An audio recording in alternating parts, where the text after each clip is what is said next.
तो हाँ जी मेरे प्यारे, कैसे हो भाई आप सब। तो स्वागत है आप सबका आपके अपने इस पसंदीदा चैनल जयकेश तिवारी को इस धमाकेदार और बेहतरीन क्लास में, जिसमें आज हम आप लोगों को साइंस का जो चैप्टर नंबर फर्स्ट है रासायनिक अपक्रियाएं एवं समीकरण, इसके कुछ वेरी वेरी इंपॉर्टेंट एमसीक्यूज को बताने वाले हैं। और सबसे बड़ी बात, इसका जो पहला लेक्चर है वो हमने आपको दे दिया है, जिसमें क्वेश्चन नंबर 5 तक के क्वेश्चन को हम सॉल्व करा चुके हैं। और आज कहां से स्टार्ट करेंगे? तो आज हम स्टार्ट करने वाले 6 से। तो भाई बोर्ड एग्जाम की डेट फिक्स हो गई, अब लापरवाही न करो और ईमानदारी के साथ पढ़ो। और आप ये समझ लो कुछ नया हर एक जगह से आपको सिखाने वाले हैं, तो अंत तक जरूर आप रुकिएगा अगर आप कुछ अच्छा सीखना चाहते हो। आया समझ में? सो चलो बगैर टाइम बर्बाद किए आपकी क्लास को कंटिन्यू करते हैं ना। तो क्या दिया गया है तो समझिए प्यार से। इन्होंने क्या कहा है कि नमक का घोल, नमक का घोल यानी कि क्या बोल रहे हैं, वही जो होता है नमक का घोल यानी NaCl सोडियम क्लोराइड। ओके, आगे क्या बोलेंगे? सिल्वर नाइट्रेट, है ना। सिल्वर नाइट्रेट का घोल यानी सिल्वर नाइट्रेट, अर्थात जो होता है सिल्वर मतलब Ag और नाइट्रेट मतलब NO3, है ना, AgNO3। सिल्वर नमक के घोल में सिल्वर नाइट्रेट डालने पर, है ना, मतलब इसमें NaCl में ये सिल्वर नाइट्रेट क्या करते हैं हम डालते हैं, है ना। तो दही जैसा पदार्थ, दही जैसा पदार्थ, अब ये जो दही जैसा पदार्थ है ना, ये क्या होगा, ये तली में बैठ जाएगा। और आपको हमने पहले चैप्टर में एक ऐसी अपक्रिया बताई थी जिसमें क्या हो रहा था कि तली में एक पदार्थ बैठ रहा था, और उस पदार्थ को हम बोलते हैं क्या, क्या बोलते हैं? अवक्षेप। क्या बोलते हैं? अवक्षेप बोलते हैं ना। तो चाहे आप दही जैसा पदार्थ बोलो या आप डायरेक्ट बोल दो अवक्षेप, है ना। तो ये अवक्षेप उत्पन्न हो रहा है। अब हमको बताना है कि ये कौन सी अपक्रिया का, अपक्रिया का नाम बताना है। तो आप ये समझ लो, सिंपल सी बात हमने बताया है कि जो अगर अवक्षेप बनेगा रिएक्शन में अगर अवक्षेप बनेगा तो उस रिएक्शन को क्या बोलेंगे? अवक्षेपण अपक्रिया। और अगर उदासीन लवण और जल बन रहा है तो उसको क्या बोलेंगे? उदासीनीकरण अपक्रिया। और अवक्षेपण अपक्रिया और उदासीनीकरण अपक्रिया, ये दोनों रिएक्शन हमारी द्विविस्थापन अपक्रियाएं की हैं, अर्थात इनमें क्या होता है, आयनों की अदला बदली होती है। तो पहला नंबर, अगर आप ये दही जैसा जो पदार्थ इसको क्या बोलते हैं अर्थात अवक्षेप बोलते हैं, अगर ये पता है तो आप बड़े आराम से इस क्वेश्चन का आंसर निकाल सकते हो बगैर टेंशन किए, है ना, कि ये सर अवक्षेपण अपक्रिया यानी ऑप्शन नंबर हमारा जो सी है वो क्या हो जाएगा, राइट हो जाने वाला है। बट अगर इसको आपको क्या करना है कि मान चलो हमको इसका रिएक्शन जानना है, तो देखो कैसे होता है, कैसे रिएक्शन होगा। तो NaCl, है ना, सोडियम क्लोराइड NaCl क्या करेगा, रिएक्शन करेगा किससे? AgNO3 से, है ना, AgNO3 से, है ना। ओके, अब ये क्या होगा, जब रिएक्शन होगा तो समझो क्या हो जाएगा, इस सोडियम में जो सोडियम ये क्या है सर, ऊपर करते हैं, इस सोडियम में जो ये सोडियम ये पॉजिटिव है और ये जो क्लोरीन ये क्या है, नेगेटिव है। और इस सिल्वर नाइट्रेट में जो सिल्वर ये पॉजिटिव है और नाइट्रेट आयन क्या है, नेगेटिव है। तो क्या होता है, आयनों के विनिमय में हमने क्या बताया था कि आयन अदला बदली करेंगे। और आप समझ लो चाहे अदला बदली करें या जो भी हो, जो यौगिक बनता है वो एक धनायन और एक ऋणायन कॉम्बिनेशन से बनता है। अर्थात जब अदला बदली होगी ना तो क्या होगा कि ये दूसरे का प्लस और पहले का माइनस, और पहले का प्लस और दूसरे का माइनस क्या होगा, आपस में जुड़ जाने वाला। जब जुड़ जाएगा तो देखो क्या होगा, Na नाइट्रेट से जुड़ेगा यानी NaNO3, है ना, NaNO3। और क्या है ये AgCl से जुड़ेगा अर्थात AgCl। और ये रिएक्शन आपकी बैलेंस, इसमें बैलेंस करने की जरूरत नहीं है। इसको हम सोडियम क्लोराइड बोलते हैं NaCl, और ये होता है हमारा सिल्वर नाइट्रेट AgNO3, और ये होता है हमारा सोडियम नाइट्रेट NaNO3, और ये होता है हमारा क्या, सिल्वर क्लोराइड AgCl। और सबसे बड़ी बात, ये जो हमारा NaNO3 है, NaNO3 है, यही आपका क्या है, यही आपका अवक्षेप है। क्या अवक्षेप है ना।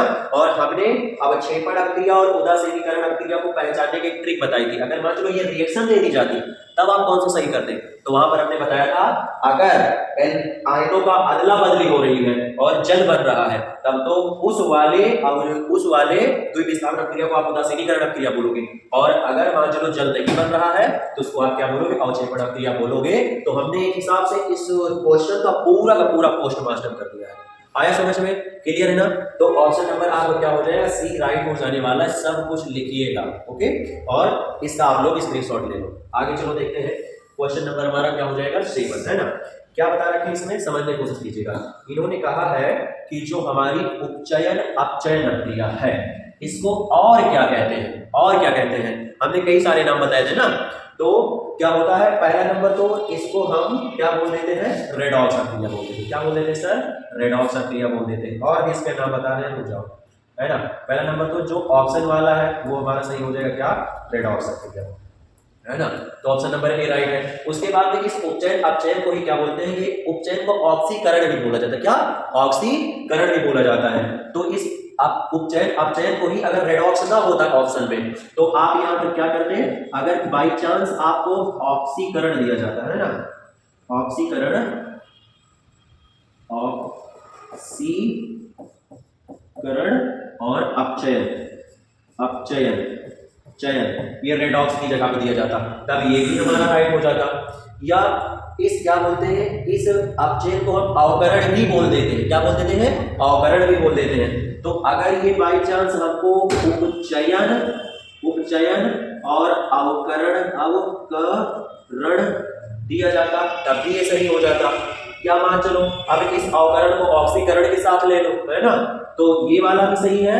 और उसके बाद में इसको हम क्या, ऑक्सीकरण, ऑक्सीकरण और अवकरण ये भी बोल सकते हैं।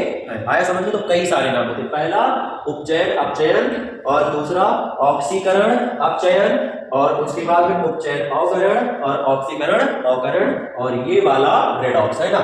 इन सब में से कोई भी आपको नाम दिया जाए, अगर बाई चांस पूछे क्या तात्पर्य है, क्या समझते हो, परिभाषा दो, तो आपको रेडॉक्स प्रक्रिया के बारे में लिखना है। बताओ आया समझ में, है ना। ओके। और रेडॉक्स प्रक्रिया में होता क्या है, तो बोल देते हैं साथ में ही उपचयन अपचयन होता है, अर्थात एक तत्व इलेक्ट्रॉन का त्याग करेगा और दूसरा क्या करेगा, इलेक्ट्रॉन का ग्रहण करने वाला है। इसको क्या बोल देते हैं, रेडॉक्स प्रक्रिया बोलते हैं, है ना। आया समझ में। स्क्रीनशॉट आप भी इसका ले लीजिए। ओके, आ जाओ नेक्स्ट क्वेश्चन पर। क्या है, क्वेश्चन नंबर हमारा 6 है। इन्होंने क्या बता रखा है कि जो ये संचारण है सर, ये कौन सी अभिक्रिया है, अर्थात संचारण में कौन सी अभिक्रिया होती है। तो आप समझो, संचारण, संचारण में क्या होता है, लोहे की वस्तुएं परत दर परत नष्ट होती है ना। संचारण में लोहे की वस्तुएं परत दर परत क्या होती है, नष्ट होती है। और नष्ट होने का मतलब किसी चीज का कम होना। तो सर क्या कम होगा, तो यहाँ पर क्या होगा, ऑक्सीजन की कमी होगी। क्या होगा, ऑक्सीजन की कमी होगी। और ऑक्सीजन की कमी को क्या बोलते हैं, ऑक्सीजन की कमी को क्या बोलते हैं, ऑक्सीजन निकल जाए, ऑक्सीकरण ही तो बोलते हैं ना, है ना। या ऐसे आप समझ लो, इलेक्ट्रॉन निकलेंगे, ऐसे आप समझो ये पेन है, उसको ना समझ पे इसको समझो, ये पेन है, तो इसमें का एक टुकड़ा निकाले, दूसरा टुकड़ा निकाले, तीसरा टुकड़ा निकाले, है ना। यानी लगातार पदार्थ क्या इसका नष्ट कर रही है पूरी तरीके से, क्या होगा, खत्म हो जाएगा ना, खत्म हो जाएगा। तो वही होता है लोहे की क्षण में, एक टुकड़ा निकला, दूसरा निकला, तीसरा निकला, इसका मतलब ये धीरे धीरे क्या हो जाएगा, नष्ट हो जाएगा। और हमने बताया था ऐसी रिएक्शन जिसमें क्या हो, इलेक्ट्रॉन निकले, है ना, इसको भी क्या बोलते हैं, ऑक्सीकरण ही बोलते हैं। अर्थात इलेक्ट्रॉन निकल रहा है, यानी कि वो लगातार क्या हो रहा है, नष्ट हो रहा है। अर्थात संचालन में क्या होता है हमारा, क्या होता है आपका, कहा गया जाकर, हाँ, अपचयन, अपचयन, ये उपचयन, है ना। क्यों, क्योंकि उपचयन को क्या बोलते हैं, ऑक्सीकरण भी बोलते हैं, इसलिए ये वाला आपका राइट हो जाएगा। ऑक्सीकरण नहीं दिया गया, कम से कम उपचयन ही दिया गया है, आपको ये पता होना चाहिए। और बाई चांस आप क्या कर सकते हो भाई, कई तरीके से एमसीक्यू क्वेश्चनों को सॉल्व कर सकते हो, केवल आपको नॉलेज होना चाहिए बस। चलो मान लो ये हमको नहीं पता, इधर आ जाओ। क्या होता है, अवक्षेपण में सर जी अवक्षेप बनता है, तो संचारण में अवक्षेप तो बनेगा नहीं, सिंपल सी बात है। और संयोजन में पदार्थ जुड़ता है, यहाँ पर पदार्थ भी हमारा नहीं जुड़ेगा, पदार्थ भी नहीं जुड़ेगा, नष्ट अर्थात हो रहा है। और ये उपचयन वाले में क्या होता है, इलेक्ट्रॉन का ग्रहण होता है, यानी पदार्थ के हिसाब से क्या करो आप, बढ़ाओ बढ़ाओ बढ़ाओ, तो बढ़ता तो है नहीं, मोटा तो होता नहीं, नष्ट होता है ना। इसलिए ऑप्शन नंबर डी हमारा राइट होगा। कई तरीके से आप इसका आंसर निकाल सकते हो। बताओ आप लोगों को भी समझ में आ रहा है, एक एक टॉपिक एक्सप्लेन कर रहे हैं, समझ लो, रटा नहीं रहे हैं, एक्सप्लेन कर रहे हैं। तो अभी भी समय है, अगर कुछ नहीं पढ़े तो हमारे साथ जुड़कर आप बहुत अच्छी तैयारी कर सकते हो। ओके, सो कंटिन्यू क्लास आपसे आप कीजिएगा, अब लगातार क्लास आएगी। और हाँ, अगर आप पढ़ते पढ़ते भूल गए हो, क्लास को लाइक नहीं कर पाए तो लाइक कर दो, चैनल पर तो चैनल को सब्सक्राइब कर दो, और सभी अपने फ्रेंड्स को बुला लो, और अब ईमानदारी के साथ लो। आया समझ में। सो 8 तक हो ही गया है, आगे आ जाओ, 9वां क्वेश्चन, है ना। यहाँ पर समझने की कोशिश कीजिएगा, ये जो बड़ा सा हमारा क्वेश्चन है, इसको आप देखकर बिल्कुल भी परेशान मत होइएगा ना। अभी देखो हम इसको कैसे एकदम हलवा बनाए दे रहे हैं, क्या कहना चाहता है इसको आप समझो। इन्होंने क्या कहा है कि चूने से दीवारों पर सफेदी करने पर, समझो जब हम क्या करते हैं, जब क्या होता है कि दीवालों को पेंट किया जाता है चूने से, तो क्या करते हैं, चूना बाजार से लेकर आते हैं और उससे क्या करते हैं, दीवालों को पेंट करते हैं। तो हमने क्या किया कि अब चूने से दीवारों की क्या की, सफेदी कर दी, यानी क्या किया, पेंट कर दिया। तो वायुमंडलीय CO2, यानी ये जो CO2 कार्बन डाइऑक्साइड है, वातावरण में बहुत सारा कार्बन डाइऑक्साइड उपस्थित है ना, अब ये क्या करेगा, उस क्या होगा, चूने से क्या करेगा, रिएक्शन कर लेगा, रिएक्शन कर लेगा, और रिएक्शन करने के बाद में क्या करता है, अब CO2 अभिक्रिया करके ठोस चमकदार पदार्थ बनाता है। यानी इसने रिएक्शन किया और क्या किया है, ठोस चमकदार पदार्थ बनाया। और जब ये ठोस चमकदार पदार्थ बनाता है तो यही बताना है, हाँ ठोस चमकदार पदार्थ बनाता है, और जैसे ठोस चमकदार पदार्थ बना तैसे अब क्या हो जाएगी, वो दीवारें चमकने लगेगी, है ना, नई सी हो जाएगी ना। तो यही बताना है, दीवारें क्या होती, चमकदार कर देता है। अब हमको बताना है वह क्या है, अर्थात ये चमकदार पदार्थ है क्या। तो ये जो चमकदार पदार्थ होता है ना, इसको हम बोलते हैं क्या, कैल्शियम कार्बोनेट। क्या बोलते हैं, कैल्शियम कार्बोनेट। यानी जो ऑप्शन नंबर हमारा ए है वो राइट हो जाएगा। बट सर कैसे, इसको आप समझाइए। सबसे बड़ी बात आप यहां पर ध्यान दो कि जो कैल्शियम कार्बोनेट का अणुसूत्र होता है वो होता है CaCO3, CaCO3 कैल्शियम कार्बोनेट, और कैल्शियम ऑक्साइड का सर तो CaO है ना, और कैल्शियम हाइड्रोक्साइड का क्या होता है सर, तो ये होता है CaOH का होल ट्वाइस, है ना, CaOH का होल ट्वाइस होता है। आया समझ में। अब आप सबको क्या होता है, देखो ये CaO यानी कैल्शियम ऑक्साइड, और इसको एक और बोलते हैं बगैर बूझा हुआ चूना या बिना बूझा हुआ चूना।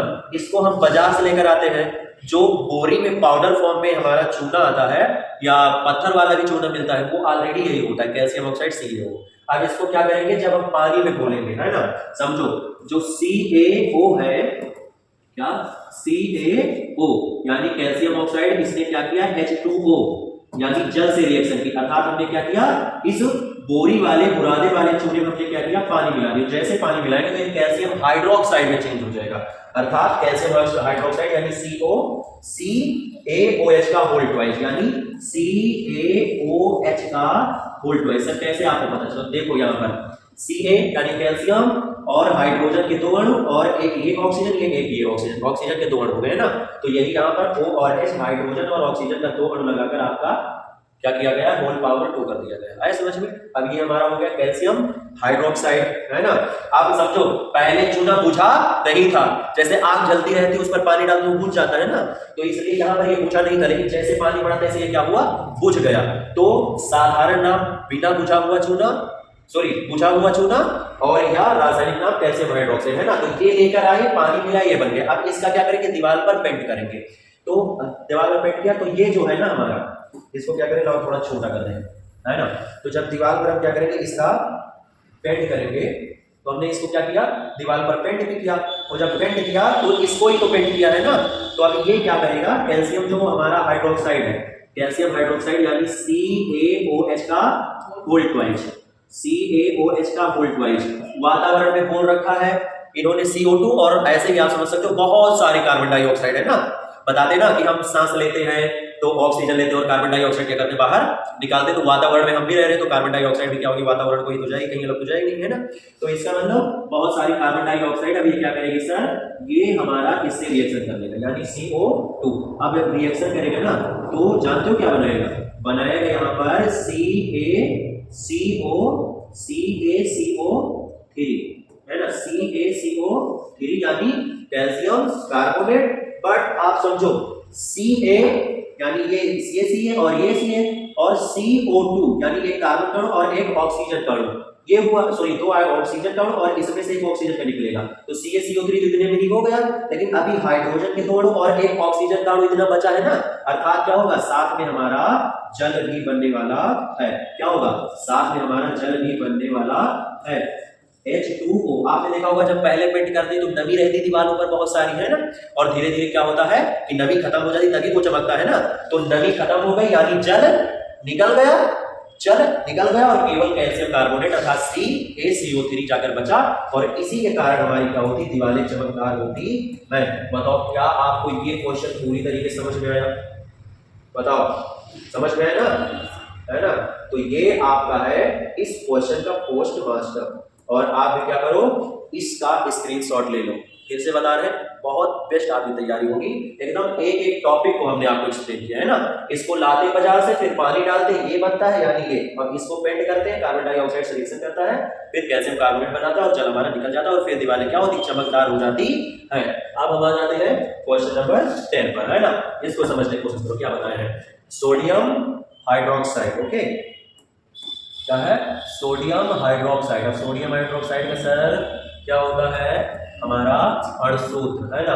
तो चलो ये इधर एक काम को इधर लिख दे रहे हैं ना, ये हमारा क्या, सोडियम हाइड्रोक्साइड, ये यहाँ पर लिख दे रहे हैं NaOH, एक होता है ना सोडियम हाइड्रोक्साइड, NaOH। ओके, उसके बाद में हाइड्रोक्लोरिक अम्ल। हाइड्रोक्लोरिक अम्ल मतलब सर जी HCl। हाइड्रोक्लोरिक अम्ल मतलब HCl। ये क्या करते हैं कि अभिक्रिया से, मतलब ये दोनों क्या करते हैं, रिएक्शन करते हैं, तो हमको क्या मिलता है, हमको मिलता है सोडियम क्लोराइड। सोडियम क्लोराइड का सर अणुसूत्र NaCl, अभी इससे पहले ही बताया था ना, तो NaCl ये बनता है। ओके, बड़ी अच्छी बात है। और उसके बाद क्या कहा है कि जल बनता है, क्या बनता है, जल, यानी H2O बनता है ना, H2O बनता है। अब आप समझो, ये हमारा बन रहा है ना, इसका कलर हम चेंज करके दे रहे हैं, ये बन रहा है, अर्थात सोडियम, क्या, सोडियम क्लोराइड और जल हमारा बन रहा है, और NaOH क्या कर रहा है, HCl से अभिक्रिया कर रहा है। तो समझने की कोशिश कीजिएगा, ये यहाँ पर जो Na है वो किसके साथ है, OH के साथ, और यहाँ पर जो Cl है वो किसके साथ है, H के साथ है ना, H के साथ है। तो हुआ क्या होगा भाई, सोडियम क्लोरीन के पास कैसे पहुंचा होगा, इस सोडियम ने क्या किया, क्लोरीन से अभिक्रिया कर ली ना, यानी क्लोरीन से जुड़ गया, और ये जो H हमारा है वो किससे सर जुड़ गया, तो इस OH से जुड़ गया। जब OH से जुड़ गया तो H और OH मिलकर H2O, और सोडियम और क्लोरीन मिलकर NaCl बना लिए। इसका मतलब क्या हो रहा है, यहाँ पर हो रही आयनों की अदला बदली, अर्थात आयनों की अदला बदली, यानी ये क्या है, एक द्वि विस्थापन अभिक्रिया है। लेकिन सबसे बड़ी बात हमने बताया, द्वि विस्थापन अभिक्रिया में अगर जल बने तो इसको क्या बोलेंगे हम, उदासीनीकरण अभिक्रिया बोलने वाले हैं। अर्थात ये जो रिएक्शन है वो हमारी क्या है, वो हमारी है उदासीनीकरण अभिक्रिया, यानी ऑप्शन नंबर क्या, बी राइट हो जाने वाला है। बताओ क्या आपको समझ में आया, ऑप्शन नंबर जो बी है ये क्या हो जाएगा, राइट हो जाएगा। इसी को आप टिक कर लीजिए। उसके बाद में अगर आप चाहते हो कि सर पहले ही तरह इसका भी आप रिएक्शन बता दो, तो देखो समझो, NaCl है ना, NaCl और प्लस HCl है ना, HCl क्या करेंगे, रिएक्शन करेंगे, तो समझो कैसे होगा। इसको क्या करते हैं, थोड़ा हम छोटा कर देते हैं, तब बहुत अच्छे से आपको समझ में आ जाएगा, है ना। ये हमने किया थोड़ा छोटा इसको, और अब आप समझो क्या यहाँ पर है। देखो ये सोडियम पॉजिटिव है और क्लोरीन क्या है, नेगेटिव, और यहाँ पर ये हाइड्रोजन पॉजिटिव और ये क्लोरीन क्या है, नेगेटिव, है ना। तो दूसरे का पॉजिटिव और पहले का negative, no no no no, एक मिनट, अच्छा हमने रॉन्ग कर दिया, हमने क्या किया है, रॉन्ग कर दिया है। यहाँ पर NaOH लेना है, सोडियम हाइड्रोक्साइड ना, NaOH, और क्या लेना सर, HCl लेना है। तो यहाँ पर ये नेगेटिव और ये पॉजिटिव, और ये हमारा नेगेटिव और ये क्या हो जाएगा, पॉजिटिव। तो पहले का पॉजिटिव और दूसरे का नेगेटिव, और पहले का दूसरे का हमारा पॉजिटिव और पहले का नेगेटिव, दोनों क्या हो जाएंगे, जुड़ जाएंगे, और जुड़ेंगे तो Na और Cl जुड़ेगा, NaCl यानी सोडियम क्लोराइड और HOH से जुड़ेगा तो क्या बना देगा, हमारा जल H2O बना देने वाला है।